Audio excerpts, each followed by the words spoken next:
Bloomberg Audio Studios. Podcasts, radio, news.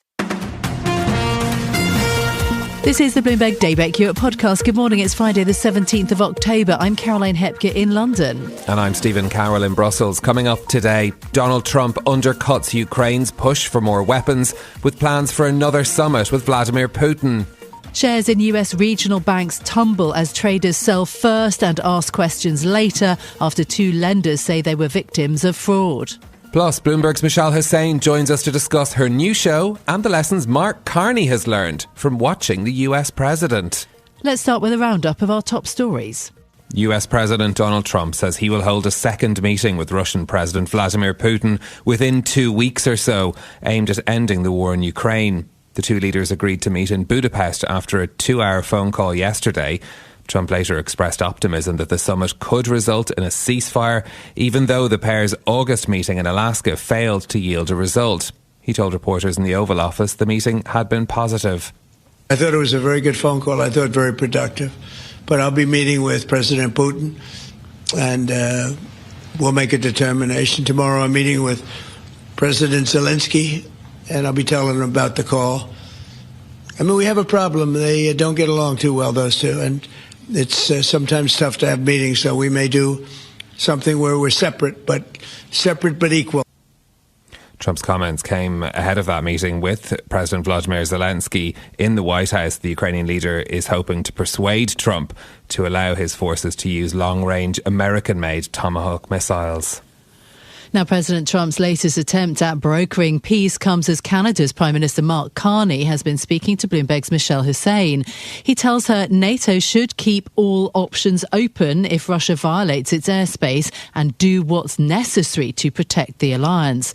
Carney says Russia's use of jets and drones over European members of NATO should be viewed as a sign of weakness, not strength. Russia's under pressure.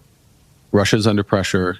They're trying what they can to shift, but they're under economic pressure. Their military situation, they were making some progress over the course of the summer. That progress has stopped. The conversation with Carney came as Michelle Hussein also spoke to Nigel Farage, the leader of Britain's poll-topping Reform UK party. Farage sought to ward off criticism that his views on Moscow could threaten his bid to become Prime Minister in the UK.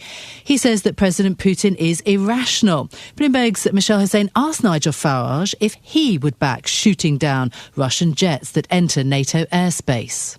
So if you were Prime Minister and NATO jets Russian jets entered NATO airspace, where do you stand on that? Do you think they should be? Got to shoot them down. No questions. Whatever that does, however much that inflames tensions. Listen, love, you're trying Russia needs to be taught a lesson. Listen, love, you're trying ever so hard.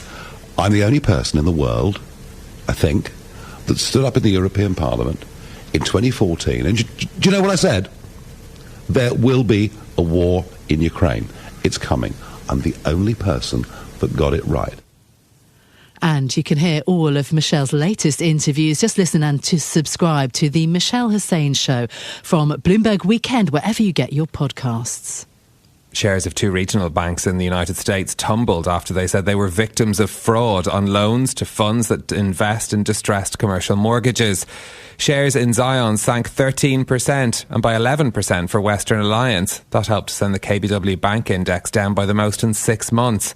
The sell-off adds to other recent loan blow-ups, such as at subprime auto lender Tricolor Holdings and auto parts maker First Brands Group. Bloomberg's Sally Bakewell referenced JP Morgan CEO Jamie Dimon's warning that those recent bankruptcies could signal more credit problems could emerge. Dimon said, when you see one cockroach, there are probably more. And actually, the news that both Zions and Western Alliance are dealing with problematic loans amid fraud allegations shows that Dimon was probably right. Bloomberg's Sally Bakewell speaking there as analysts say the losses from loans are manageable for large lenders, but more troubling for smaller banks. BBVA's €16 billion bid for Banco Sabadell has failed after nearly 3/4 of shareholders rejected the offer. Investors offered slightly above a quarter of Sabadell's voting rights. That was well short of the 30% threshold BBVA needed to be able to move forwards, according to Spain's markets regulator. Now, the result ends a takeover saga that has been going on for 17 months. It's a major setback to BBVA's chairman, Carlos Torres, whose first takeover attempt of Sabadell 5 years ago also fell apart. A deal would have created a domestic banking giant to rival Santander and helped BBVA balance out its reliance on Mexico, Latin America and Turkey. Donald Trump's former national security advisor John Bolton has been indicted over claims he mishandled classified documents. He was charged with 18 counts by a federal grand jury in Maryland, and federal prosecutors secured an arrest warrant. Bolton has previously denied mishandling classified information. Our White House correspondent Kate Sullivan says this is the latest in a series of similar rulings. This indictment comes, just weeks after indictments against Jim Comey and Letitia James. After Comey was indicted, Trump suggested that there were more people his administration were targeting, clearly part of a retribution campaign that Trump has been signaling for a long time now. Bloomberg's Kate Sullivan there. Trump told reporters on Thursday that he hadn't reviewed the case against Bolton, but described his former advisor as a bad person. Now, the White House is also preparing to ease auto industry tariffs after lobbying from car makers. An expected 5-year extension allowing manufacturers to reduce what they pay in levies for imported car parts could be announced as soon as today by the Commerce Department. The news comes as President Trump announced a deal with Germany's Merck to cut the price of its fertility medicines in exchange for relief from threatened tariffs. The discount will slash more than $2,000 from the cost of that treatment. So those are some of our top stories for you this morning. In terms of the markets today, so the worries around lending standards really impacting markets. The MSCI Asia Pacific Index this morning is down by 0.8%. Financial companies amongst the biggest losers. European stock futures are also down significantly, selling off by 0.9%. US stock futures also in the red. Investors seeking the safe haven of government bonds. 10-year US Treasury yields are now below 4%. Gold, though, has hit another record high along with other precious metals, and a gauge of the dollar set for its worst week since late July. So the Bloomberg Dollar Spot Index is down 0.1% this morning. In a moment, we'll bring you more on Donald Trump's plan to meet Vladimir Putin in Hungary, while we'll also be speaking to Michelle Hussein to discuss her interviews with Mark Carney and Nigel Farage. But another story that we've been reading this morning, a bit of Friday morning nostalgia from our UK Pursuits correspondent Sarah Rappaport. She's been writing about how the love of the 90s is apparently everywhere now, not just Oasis doing a reunion tour, but it's turning up in art, it's turning up in fashion as well. And it's something that is, seems to be catching a bit of attention. Yeah, absolutely. Look, we're revisiting all things 90s. Sarah talking about authors and commentators pinpointing the 90s as being special because it was the end of the analogue age, basically, before the internet took hold. So I really like that thought. I mean, only a few months ago, I went to see the retrospective of The Face magazine. Do you remember that one? Oh, yeah. It was at the National Portrait Gallery. That was in spring. I did think it was amazing. I took away from it, though, that they rather recast the magazine's legacy with a big focus on kind of what is happening today, diversity, equity and inclusion, championing women in diversity, which I think is also comes with a bit of a warning. You're seeing the 90s through today's lens. Well, of course, while you were at a highbrow art exhibition, I went to see the Corrs and Natalie Imbruglia in my 90s reunion tour, and I was also very pleased by that, I have to say. But, I mean, one of the things that Sarah picks up from her interviews for this article as well is the trend of parents installing landlines for their teenagers rather than having access to smartphones. Have you heard of anyone doing this? No, I've heard of brick phones, but no. Landlines are definitely not coming back. But, yeah, nice try. Yeah, all right. You can read Sarah's piece on Bloomberg.com. We'll put a link to it in our podcast show notes as well. Now let's bring you more on our top story. Donald Trump announcing another meeting with Vladimir Putin, this time in Budapest, aimed at ending the war in Ukraine. Tony Halpin, who leads Bloomberg's team covering Russia, joins us now for more. Tony, good morning. What do we know about the plan for this meeting? It looks like a growing rapprochement, a willingness to talk again and again to Putin. What could it achieve? Yes, good morning. Well, so far we know that Trump says he plans to meet with Putin in a couple of weeks or so, and that they'll have preparatory talks involving high-level officials next week. As you note, Trump and Putin are increasingly talking to each other. They met in August in Alaska. They've had, according to the Kremlin, 8 phone calls so far. But it hasn't really produced very much in terms of pressure on Russia to end its war.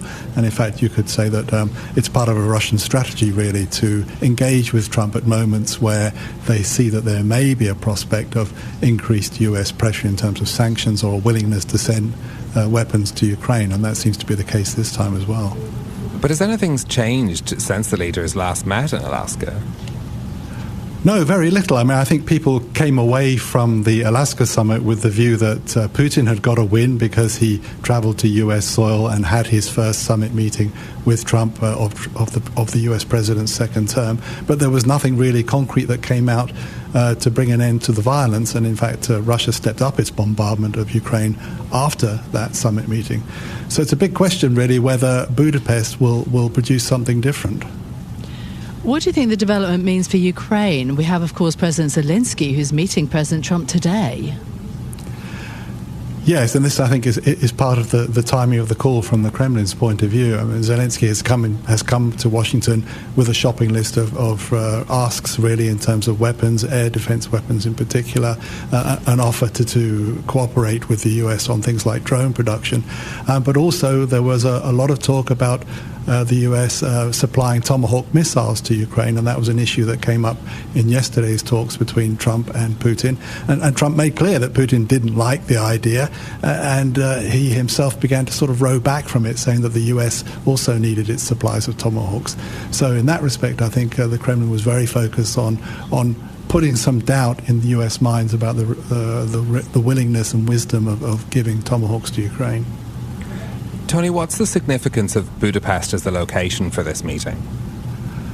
Yes, it's a very interesting one. Let's not forget that the Hungarian leader Viktor Orban has been the most Kremlin-friendly of leaders in the European Union. But from a Russian perspective, Hungary is in the EU. It's also in NATO. Putin is very concerned for his security and has been quite reluctant to engage with what Russians consider to be enemy territory. And there's a simple practical difficulty that the EU has closed its airspace to Russian aircraft and Russian leaders since the start of the war. So that immediately makes it somewhat difficult for Brussels, because they're going to have to comply with requests to open up the airspace. And Putin's going to land in Europe while the war is still going on. And that, from the Brussels point of view, doesn't look very good. From Viktor Orban's point of view, it's a win, because he's very often at odds with the majority of his fellow members in the EU about policy towards Russia. And he'll be able to say, well, look, here I am hosting Trump and Putin for peace talks.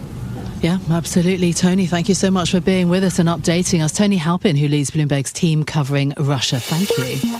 Stay with us. More from Bloomberg Daybreak Europe coming up after this.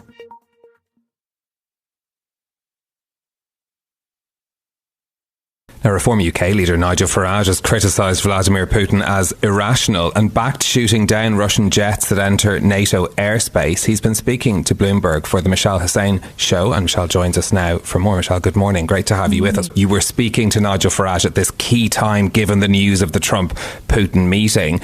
Put in context for us, how big a change is this and Nigel Farage's position towards Russia? What we've released is a little preview out of what Nigel Farage says to me for a forthcoming episode of the podcast. And essentially, this is a significant change of tone. It's a hardening of tone. He is someone who's leading in the polls, and therefore, if there was an election today, he would be likely to become Prime Minister. He's always been dogged by these questions of, once having said that he admires Putin, he said he was only speaking about that in very narrow terms. But he's also said previously that he thinks that Putin was provoked into the war in Ukraine. So now the fact that he is talking about shooting down Russian jets if they're in NATO airspace, and the fact that he thinks Putin is a very bad dude, this is significant. And it's interesting that he also said to me he does believe that Donald Trump is going to start supplying Tomahawk missiles to Ukraine in the coming coming months. That's, as you said, something that Trump says he's still thinking about but deliberating on. Yeah, I think it's a really interesting line that you got from Nigel Farage. And I suppose it goes to these questions about the type of strongman politics that we're seeing really in so many places. So I think that is fascinating. In terms of the conversation then that you had with a Canadian Prime Minister, Mark Carney, obviously we know him well here in the UK. He's really turned around the fortunes of Canada's Liberal Party in order to win that general election that surprised so many people at the time. He has had to deal with Donald Trump, perhaps even to thank him for that win.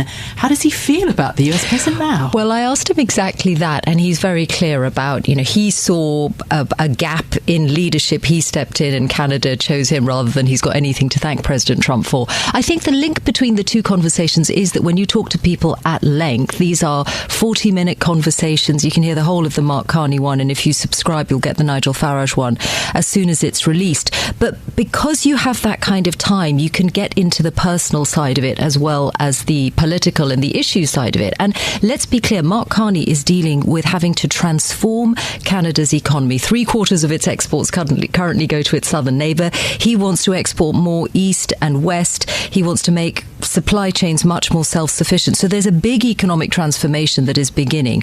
But on the personal side, I did ask him whether he had learnt anything from President Trump, and this is what he said. We always learn things from people.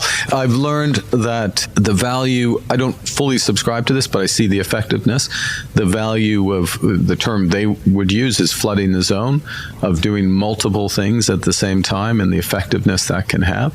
I think that he has a very effective way in his own almost unique manner of framing issues and of dominating the agenda, if I can put that way as well. So there you have it, Trump as communicator, Trump as, Carney used the term flooding the zone. So I think that's the kind of scope there is in this conversation, that we do pivot from the personal to the much tougher aspects of this. But of course, even the personal is quite tricky because leaders like Carney have to be a little careful in what they say about what they might have learned from someone like Donald Trump. Well, speaking of one of the bigger issues that you got into in that conversation with Mark Carney, climate. Mark Carney, a former UN climate envoy, now running a country that's a major fossil fuel producer. How does he balance those two things? I was really interested in this, Stephen, because the last time that I spoke on air to Mark Carney was at the Glasgow Climate Conference, and he was a UN envoy on climate action, and now he is leading a major oil and gas producing economy. So I asked him about the fact that he cancelled a consumer carbon tax on day one of being in office. And there's also a big debate in Canada about the future of the oil and gas industry and about an emissions cap that was planned and whether it's still going to come in. And essentially, he acknowledges in a way that you do see things in a slightly different way from these two vantage points. But he emphasizes, the words he uses is, I'm still that guy. Because we play him in the podcast a bit of how he has spoken before about the tragedy of the horizon, how short-term thinking is what affects action on climate change. So there is an interesting contrast. And I think as the podcast goes on and we speak to people who have had different roles in their times, this is probably a theme we'll come back to. How do things look different? And I love that, going to that point, your written pieces, your interviews have that lovely, clever trick where you get to add and annotate what the interview has to say and refer back to things. If you read Michelle Hussein's, as I say, the long form essays that you put out for the weekend. For Bloomberg subscribers, exactly. Yes. And often, actually, Caroline, also you'll see what I was thinking. Yes. Sometimes I'm saying, this is why I asked this question, or this is how I felt when they answered the question in this way, or we were coming at this from two very different vantage points. So it is, yes, if you look at the tech side of the Q&A, then you will get a different kind of insight. But into now what we're I'm getting thinking. it full Technicolor, of course, because it's in the podcast. What else are we going to be hearing about then in future episodes? I mean, you've teased us beautifully with the Nigel Farage already interview. Well, what I would say is that while these first two, Mark Carney, and this time next week, the Nigel Farage episode will be released in full on the Michelle Hussein show. These two people are newsmakers, they're political figures. But this podcast is absolutely going to be a place for ideas and culture. So we have got writers coming up, we've got thinkers coming up. And I do feel that in this very tricky world in so many ways where we have an overload of information, because this is a weekend listen, I hope that this is going to be a place where people can step back and make sense of the week or an issue more widely and be a bit more reflective. Yeah, I think that sounds lovely. I'm getting ready to... It's a perfect compliment to Europe Daybreak. Oh, Michelle, lovely. It's so nice to see you and really great to hear all of these conversations and to speak to you in person. Thank you so much for coming in. Well, of course you can listen to the full conversations between Michelle Hussein and the Canadian Prime Minister Mark Carney. Just search The Michelle Hussein Show wherever you get your podcasts, and we will put a link to it in our show notes. This is Bloomberg Daybreak Europe, your morning brief on the stories making news from London to Wall Street and beyond. Look for us on your podcast feed every morning on Apple, Spotify and anywhere else you get your podcasts. You can also listen live each morning on London DAB Radio, the Bloomberg Business app and Bloomberg.com. Our flagship New York station is also available on your Amazon Alexa devices. Just say, Alexa, play Bloomberg 1130. I'm Caroline Hepker. And I'm Stephen Carroll. Join us again tomorrow morning for all the news you need to start your day, right here on Bloomberg Daybreak Europe.